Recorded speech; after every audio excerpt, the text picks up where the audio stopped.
నీల్ 6 గంటలు అయిపోయిందా? లేదు, ఇంకా 5:30 అయింది అంతే. నీకు టైం చూడడం రావడం చాలా మంచిదైంది. అయితే నువ్వు కూడా నేర్చుకో. కుక్కు టీవీ కిడ్స్ యాప్ డౌన్లోడ్ చేసుకో. और एवरीडे कुछ नया सीखो। సుధీర్ ఇంకా భావన పేద రైతులు. వాళ్ళు తమ పొలంలో బియ్యాన్ని పండిస్తూ ఉండేవాళ్లు.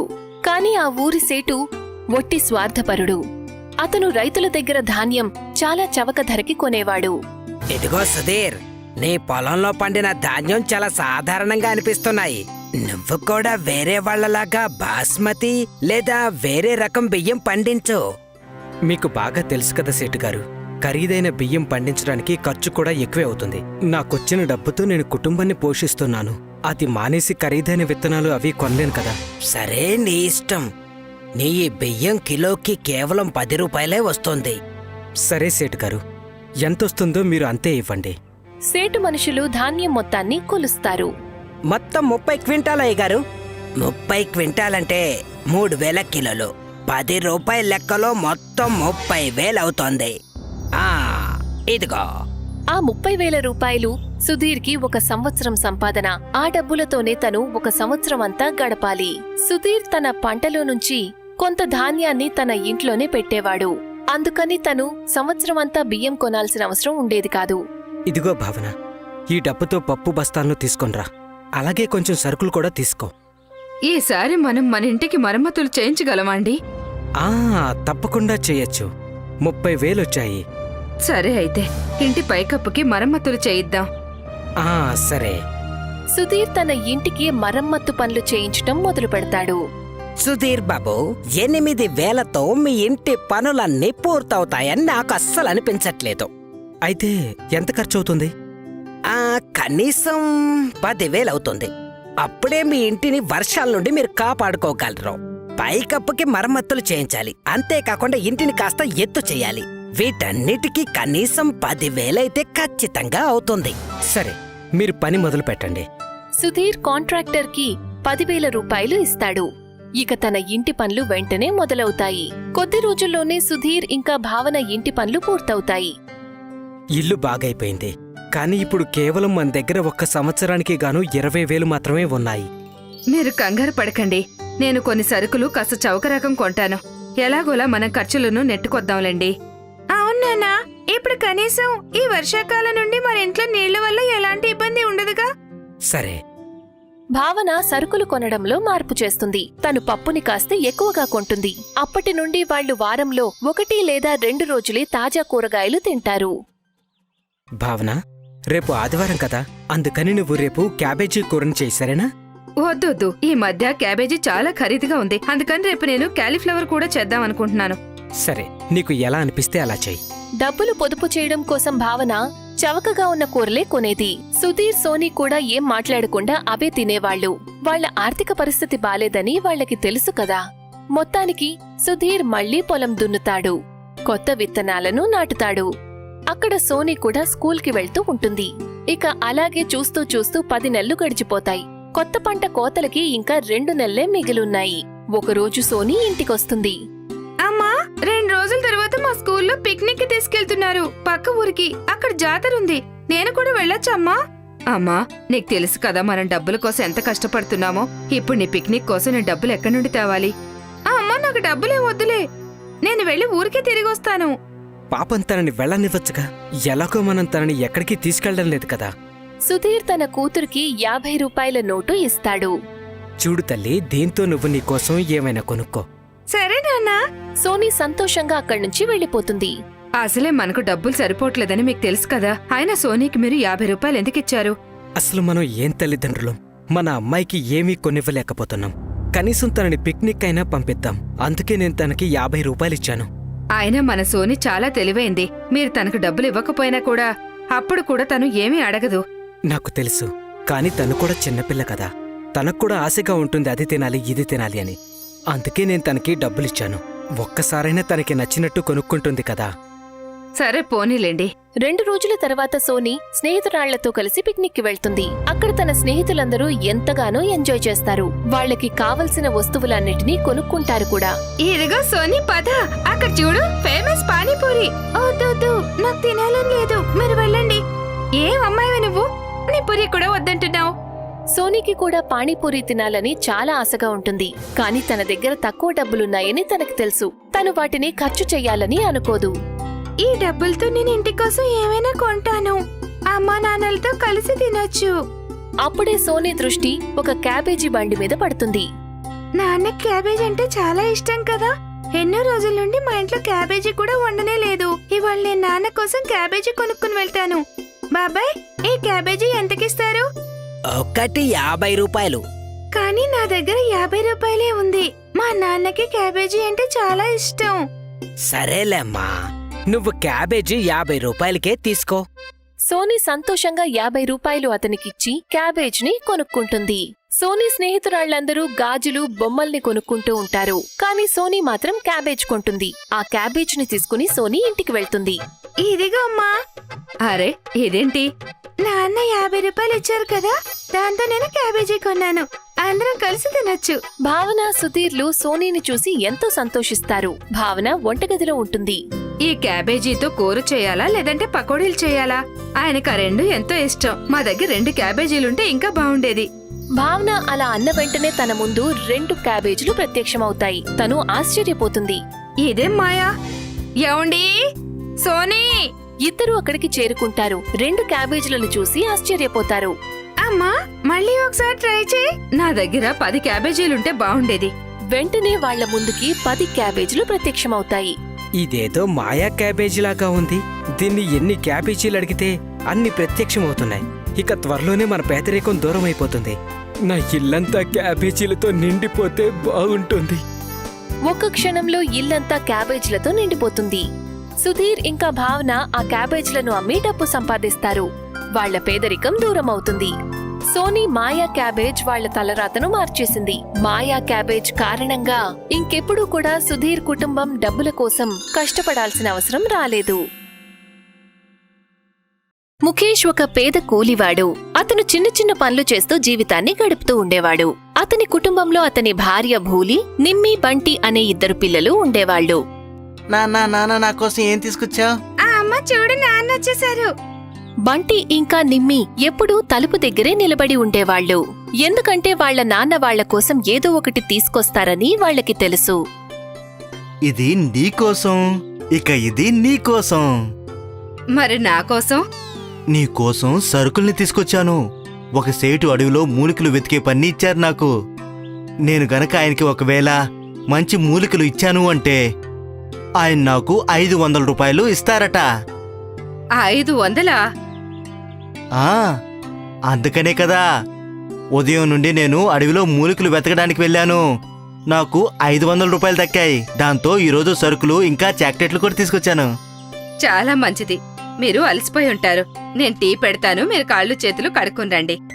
భూలి టీ పెట్టటం మొదలు పెడుతుంది. అక్కడ ముఖేష్ కాళ్ళు చేతులు కడుక్కుంటాడు. అంతలో ఎవరో ఇంటి తలుపు కొడతారు. నాన్న, మోహన్ బాబాయ్ వచ్చారు. ముఖేష్ మోహన్ని కలవడానికి వెళ్తాడు. అరే రారా, నాకు ఒక కొత్త పని దొరికింది. మూలికలు సేకరించే పని. రేపటి నుండి నువ్వు కూడా నాతో పాటు రా. సేటు 500 రూపాయలు ఇస్తున్నారు. ఏంటి అలాగా? రేపటి నుండి నేను కూడా నీతో పాటు వస్తాను. సరే, టీ తాగదా ఉండ్రా. అంతలో భూలి 2 కప్పుల టీ తీసుకొస్తుంది. ఇదిగో. మోహన్ ఇంకా ముఖేష్ ఒకటిగా కలిసి టీ తాగుతారు. కాసేపటి తర్వాత మోహన్ టీ తాగి వెళ్లిపోతాడు. అతనికి దాని గురించి చెప్పాల్సిన అవసరం మీకెందుకొచ్చింది? సేటికి ఇంకొంతమంది కావాలంట. అందుకే తనను కూడా పనిలో పెడదామనుకుంటున్నాను. మీకు మీ తమ్ముడు గురించి తెలుసు కదండి. ఏదైనా గందరగోళం చేశాడంటే ఆ తర్వాత ఆ నింద మీ మీదకొస్తుంది. కాని మూలికలు సేకరించే పనిలో తాను ఏం గందరగోళం చేయగలదు చెప్పు? మీకు చెప్పడం నా బాధ్యత అండి. ఆ తర్వాత మీ ఇష్టం. మీ తమ్ముడు సంగతి మీరే చూసుకోండి మరి. ముఖేష్ మోహన్ని తనతో పనికి తీసుకువెళ్లడం భూలీకి ఏమాత్రం ఇష్టం లేదు. కాని మరుసటి రోజు ముఖేష్ మోహన్ని తనతో పాటు తీసుకువెళ్తాడు. సేట్ గారు, ఇతను నా తమ్ముడు మోహన్. తనకి కూడా పని కావాలంట.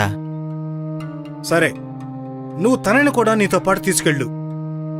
అడవిలో కాస్త జాగ్రత్తగా ఉండాలని కూడా తనకు చెప్పు. అడవిలో ఎటువంటి ప్రమాదం జరిగినా దానికి నేను బాధ్యుణ్ణి కాను. అలాగే సేటు గారు, అడవి ప్రమాదకరమని నాకు కూడా చాలా బాగా తెలుసు. సరే అయితే నువ్వు కూడా వాటి నుండి పని మొదలుపెట్టు. ముఖేష్ మోహన్ని తనతో పాటు అడవికి తీసుకువెళ్తాడు. నేను ఈ దిక్కును వెళ్తాను, నువ్వు అటువైపు వెళ్ళు. అలాగే అన్నయ్య. అన్నదమ్ములిద్దరూ వేరువేరు దిక్కుల్లో వెళ్తారు. మూలికల్ని సేకరించడం మొదలు పెడతారు. కొన్ని గంటల్లోనే ఇద్దరి సంచులు నిండిపోతాయి. తర్వాత ఇద్దరూ అడవి నుంచి బయలుదేరతారు. ఇద్దరూ మూలికల్ని సేటుకి అప్పగించి చిరో 500 తీసుకుంటారు. కొన్ని రోజుల పాటు ఇలాగే జరుగుతుంది. ముఖేష్ ఇంకా మోహన్ సేటుకి మూలికల్ని ఇస్తారు, అలాగే డబ్బులు తీసుకుంటారు. ఒకరోజు ముఖేష్ అడవిలో మూలికల్ని సేకరిస్తూ ఉండగా ఉన్నట్టుండి ఒక పెద్ద చెట్టు తన మీద పడిపోతుంది. ముఖేష్ అరుపు వినగానే మోహన్ పరిగెత్తుతూ అక్కడికి వెళ్తాడు. తను ఆ చెట్టును తీస్తాడు. ముఖేష్ని వెంటనే హాస్పిటల్కి తీసుకువెళ్తాడు. ముఖేష్కి ఏ మందులు, ఏ ట్రీట్మెంట్ ఇచ్చినా నయం కాదు అని డాక్టర్ చెప్పేస్తారు. ఇక అతను శాశ్వతంగా మంచాన ఉండాలని చెప్తారు. కొన్ని రోజులు ముఖేష్కి హాస్పిటల్లో వైద్యం జరుగుతుంది. ఆ తర్వాత ఇంటికి తీసుకొస్తారు. ముఖేష్ ఇక ఎప్పటికీ తన కాళ్ల మీద నిలబడలేడు. తన ఇంట్లో తను మాత్రమే సంపాదించే వ్యక్తి. ఇప్పుడు ఇల్లు ఎలా గడుస్తుందా అని ఇంటిల్లిపాది చింతించడం మొదలు పెడతారు. కొన్ని రోజుల్లో ఇంట్లో ఉన్న సరుకులన్నీ ఖాళీ అవుతాయి. ఇప్పుడేం చేయాలి? ఇల్లు ఎలా గడుస్తుంది?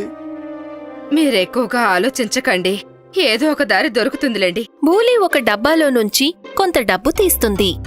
ఈ డబ్బుల్ని నేను దాచిపెట్టానమ్మా. వీటితో నేను కొన్ని సరుకులు తెప్పిస్తాను. నిమ్మి, నువ్వు వెళ్ళి ఆలు తీసుకురా. అలాగే అమ్మా. నిమ్మి బజారుకి బయలుదేరుతుంది. బజార్లో తను బంగాళదుంపల ధర అడుగుతుంది. ఆలు ఎంత అంకుల్? కిలో 30 రూపాయలమ్మా. అమ్మో, అంత ఖరీదా? నేను డబ్బులు పొదుపు చేయాలి. కాస్త చౌకగా ఉన్నవి తీసుకుంటాను.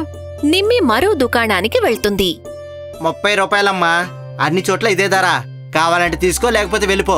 నిమ్మి కూరగాయల వాళ్ళందర్నీ ధరలు అడుగుతుంది. అంతలో బజార్లో ఒకవైపున తనకొక ముసలి వ్యక్తి కనిపిస్తాడు. అతను బంగాళదుంపలమ్ముతూ ఉంటాడు. ఇలా చూడమ్మా, ఆలు తీసుకో, నా పొలంలో పండించినవి. ధర ఎంత? కిలో 10 రూపాయలమ్మా. అంతేనా? ధర తక్కువగా ఉందని వినగానే నిమ్మి వెంటనే 1 కిలో కొంటుంది. అవి తీసుకుని తను ఇంటికి వెళ్తుంది. నిమ్మి ఇంటికి వెళ్లిన తరువాత, ఇదిగో అమ్మా. ఏంటిది, ఇలా పాడైన ఆలు తీసుకొచ్చా? కాస్త చూసుకుని తీసుకురావచ్చు కదా. అమ్మా, ఇవన్నింటికంటే చౌకైనవి. కిలో 10 రూపాయలకి ఇచ్చారు. మిగతా అన్ని చోట్ల కిలో 30 రూపాయలున్నాయమ్మా. సరేలే. భూలి బంగాళదుంపల్ని కడగగానే వాటి రంగు పూర్తిగా మారిపోతుంది. ఒకటి ఎర్రగా ఉంటే ఇంకొకటి పచ్చగా ఉంటుంది. ఇవేం ఆలు అసలు? రంగురంగుల ఆలు. అమ్మా, రంగురంగుల ఆలుతో పరాటాలు చేస్తే చాలా బాగుంటుంది కదా. బంటి అలా అన్న వెంటనే తన ఎదురుగా రంగురంగుల ఆలు పరాఠాలు ప్రత్యక్షమవుతాయి. భూలి తన కళ్లను నమ్మలేకపోతుంది. ఓరి భగవంతుడా, ఇవెక్కడి నుండి వచ్చాయి? ఏమో తెలీదమ్మా. ఇదేదో మాయలా ఉంది. అమ్మ చూడు, ఒక ఆలు మాయమైపోయింది. ఏంటి? ఉండు, నేను ఇంకేదైనా కోరుకుని చూస్తాను. మన దగ్గర ఒక కుక్క పిల్లుంటే బాగుండేది. అలా అనగానే నిమ్మి ఊళ్ళో కుక్క ప్రత్యక్షమవుతుంది. ఒక ఎర్ర ఆలు మాయమవుతుంది. నువ్వు తీసుకొచ్చిన ఈ ఆలు మాయ ఆలు అనుకుంటాను. మనం ఎప్పుడు ఏం కోరుకున్నా సరే ఒక ఆలు మాయమైపోతుంది. ఇప్పుడు ఆఖరాలు మిగిలింది. బాగా ఆలోచించి కోరుకోవాలి. అమ్మా, బోల్డంత డబ్బులు అడుగు, దాంతో నాన్నకి వైద్యం చేయించాలి. లేదమ్మా, నువ్వు నాన్నని బాగు చేయించు. భూలి ఆలోచిస్తుంది. తను తన భర్తకి నయం కావాలనుకుంటుంది, అలాగే అన్ని సౌకర్యాలు కావాలనుకుంటుంది. కాసేపు బాగా ఆలోచించిన తరువాత, నేను కోరుకుంటున్నాను, నా భర్త తన కాళ్ల మీద తను పెద్ద బంగళా ముందు నిలబడి ఉండాలి. ఆ బంగళాలో అన్ని సౌకర్యాలుండాలి. బోలెడంత ధనం ఉండాలి. ఎప్పుడూ మాకు దేనికి లోటుండకూడదు. వెంటనే మ్యాజిక్ జరుగుతుంది. వాళ్ళు ఒక పెద్ద బంగళాలో ఉంటారు. అందులో అన్ని సౌకర్యాలు ఉంటాయి. ముఖేష్ తన కాళ్ల మీద నిలబడి ఉంటాడు. భూలి తన కన్నీళ్లను ఆపుకోలేకపోతుంది. ధన్యవాదాలు భగవంతుడా, నీకు చాలా చాలా ధన్యవాదాలు. భూలి ఇంకా పిల్లలు ముఖేష్ని హత్తుకుంటారు. నేను ఇదంతా నమ్మలేకపోతున్నాను. నా కాళ్ళ మీద నేను నిలబడి ఉన్నాను. డాక్టర్లు అసాధ్యం అని చెప్పింది సాధ్యమైంది. భూలి తెలివితేటలతో తనకున్న సమస్యలన్నీ పరిష్కారమవుతాయి. తన దగ్గర ఒక్కటే మ్యాజిక్ ఆలు మిగిలింది. తను ఒక్క కోరికను మాత్రమే కోరగలదు. కాని తను ఎంతో తెలివిగా అన్నిటినీ కోరుతుంది. అన్ని సమస్యలు పరిష్కారమవుతాయి. రంగురంగుల మాయా ఆలు మాయమైపోయాయి. కాని ముఖేష్ కుటుంబమంతా ఆనందంతో నిండిపోతుంది. नंदन एक किसान था। उसकी खुद की कोई जमीन नहीं थी, इसलिए वो लाला के खेतों में काम किया करता था। वो सारा दिन खेतों में काम किया करता था और जब फसल की कटाई होती थी तब लाला जी वहाँ पहुँच जाते थे। अरे वाह वाह, गोलू भोलू, उठा लो सारी सब्जियां, उठा लो। अरे लाला जी, मेरा हिस्सा? अब वो तो मैं भूल ही गया। लाला ने अपने मुलाजिमों को इशारा किया और मुलाजिमों ने कुछ सब्जियां और धान अलग कर दिए। लाला जी, ये तो बहुत कम है। अच्छा, अब तेरे मुंह में भी जबान आ गई? हाँ, तो मुझे बताएगा क्या कम है और क्या ज्यादा है? लाला जी, ये मेरे हक का हिस्सा है। मैं पूरे दिन खेतों में काम करता हूँ, तो मुझे अपने हक का हिस्सा मिलना ही चाहिए ना। हाँ, बहुत लंबी जुबान हो गई है तेरी। तुझे मेरे खेतों में काम करना है तो कर, तुझे इतना ही हिस्सा मिलेगा, समझा? लाला के मुलाजिमों ने बाकी सारा अनाज और सब्जियां उठा ली और वहाँ से निकल गए। नंदन परेशान हो गया। अब इतनी कम सब्जियों को फरोख्त कर मैं कितने पैसे कमा पाऊंगा? हे भगवान, मेरी कुछ तो मदद कर दो। ये सब्जियां और अनाज लेकर नंदन मंडी पहुंचा। वहां उसने सौदागर को सब्जियां फरोख्त की। इन सब्जियों के 500 रुपये हुए और इस धान के 1000। ये लो भाई। पूरे महीने काम करके नंदन के पास बस 1500 रुपए थे। वो मायूस हो गया और अपने घर की जानिब चल पड़ा।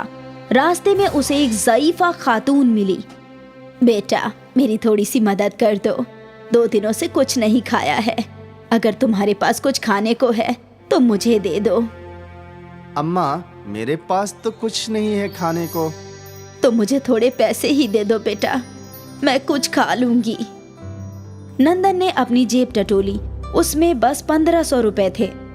नंदन ने 100 रुपए का नोट उस ज़ईफा खातून को दे दिया। तुम्हें खुद पैसों की किल्लत है और तुम मुझे पैसे दे रहे हो बेटा।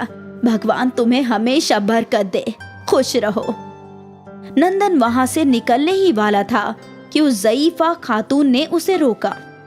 रुको बेटा, तुमने मेरी मदद की है, मैं भी तुम्हें कुछ देना चाहती हूँ। मेरे पास ज्यादा कुछ तो नहीं है, पर ये टमाटर का पौधा है, इसे अपने आंगन में बो देना। नंदन ने वो टमाटर का पौधा लिया और वहां से चला गया। घर पहुंचकर उसने सारा वाकया अपनी बीवी को बताया। लाला दिन ब दिन खून चूस रहा है, वो कभी हमें खुशी से नहीं जीने देगा। वो तो है ही करम चला, पर आपने अच्छा किया, उस ज़ईफा खातून को पैसे दे दिए। कम से कम एक वक्त का खाना तो वो खा ही लेगी। लाइए, ये पौधा मैं लगा देती हूँ। मीना ने वो पौधा लगा दिया। अगली सुबह सूरज निकलने के बाद मीना पौधों को पानी देने घर से बाहर आई और टमाटर के पौधे को देखकर हैरान रह गई। अरे सुनिए जी, जल्दी बाहर आइए। क्या हुआ? वो देखिए। टमाटर के पौधे पर सुनहरा टमाटर? वो सुनहरा टमाटर नहीं, सोने का टमाटर है। मतलब वो ज़ईफा खातून मुझे जादुई टमाटर का पौधा दे गई। वो कोई आम खातून नहीं थी, वो कोई फरिश्ता थी, फरिश्ता। मीना के ऐसे बोलते ही उस पौधे में से एक धुआं निकला और वो ज़ईफा खातून नजर आने लगी। भगवान हर किसी के पास खुद नहीं आ सकते, इसलिए लोगों की नेक दिली आजमाने के लिए उन्होंने हमें भेजा है। नंदन, तुम नेक इंसान हो, इसलिए ये सोने के टमाटर का पौधा मैंने तुम्हें दिया। इस पौधे में रोज एक सोने का टमाटर उगेगा, लेकिन होशियार रहना, जिस किसी ने भी इस पौधे को उखाड़ने की कोशिश की वो मारा जाएगा। तुम्हारा कल्याण हो। वो धुआं आसमान की जानिब उड़ गया और नंदन और मीना के तो किस्मत ही खुल गए। उस सोने के टमाटर को फरोख्त कर नंदन ने अपना खुद का खेत खरीद लिया और नंदन का छोटा सा घर अब 2 मंजिला इमारत बन गई। नंदन और मीना अब बहुत ही खुशहाल थे। सोने के टमाटरों की बात गांव में आग की मानिंद फैल गई और लाला को भी ये बात पता चली। सोने के टमाटर? उन सोने के टमाटर के पौधों की वजह से नंदन रातों रात अमीर बन जाएगा। वो पौधा मुझे चाहिए, किसी भी हाल में मुझे चाहिए। चलो, सबके सब चलो। लाला तमतमाता हुआ नंदन के घर पहुंचा। नंदन, ओए नंदन, निकल बाहर। कौन है? कौन है जो भूखे कुत्ते की मानिंद शोर मचा रहा है? तेरी इतनी जुर्रत तो मुझे भूखा कुत्ता बोलेगा? गलती हो गई लाला जी, आपको तो सुअर बोलना चाहिए था ना।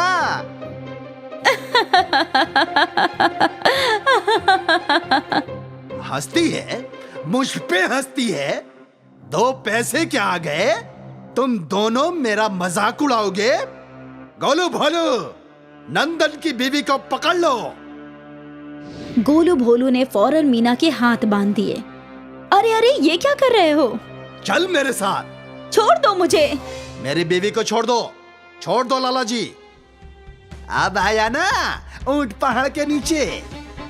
अगर तुझे तेरी बीवी चाहिए तो वो सोने के टमाटर का पौधा मुझे दे दे, दे दे दे दे। लेकिन होशियार रहना, जिस किसी ने इस पौधे को उखाड़ने की कोशिश की वो मारा जाएगा। तुम्हारा कल्याण हो। नंदन को ज़ईफा खातून की बात याद आ गई और उसकी शक्ल पर एक मुस्कान आई। मैं देता हूँ, मैं तुम्हें वो पौधा देता हूँ, पर तुम्हें खुद उस पौधे को जमीन से उखाड़ना होगा। अब हाँ हाँ, ठीक है, इसमें कौन सी मुश्किल है? नंदन लाला को आंगन में ले गया। वो रहा, वो सोने के टमाटरों का पौधा। वाह वाह, अब वो पौधा मेरा है, मेरा। लाला ने जैसे ही जमीन में से पौधे को खींचने की कोशिश की, जमीन में से पौधे की लंबी लंबी जड़ें बाहर आई और लाला के जिस्म पर लिपट गई। अरे अरे, ये क्या? गोलू भोलू, बचाओ बचाओ बचाओ मुझे। लाला को बचाने के लिए उसके मुलाजिम आगे आए और पौधों की जड़ों ने गोलू भोलू को भी लपेट लिया। बचाओ बचाओ। अरे लाला, तेरी वजह से हम भी फंस गए, बचाओ। पौधे की जड़ों ने लाला के साथ साथ गोलू भोलू को भी जमीन में खींच लिया। अब हमें कोई परेशान नहीं कर सकता। बिल्कुल। लाला का खात्मा हुआ और उस रोज के बाद नंदन और मीना के साथ साथ गांव वालों की भी जिंदगी खुशहाल हो गई। सभी को लाला की ज्यादतियों से निजात मिल गया। नंदन के सोने के टमाटर के पौधे ने उसे तो अमीर बनाया ही, साथ ही उसने लाला जैसे जुल्मी का भी खात्मा कर दिया।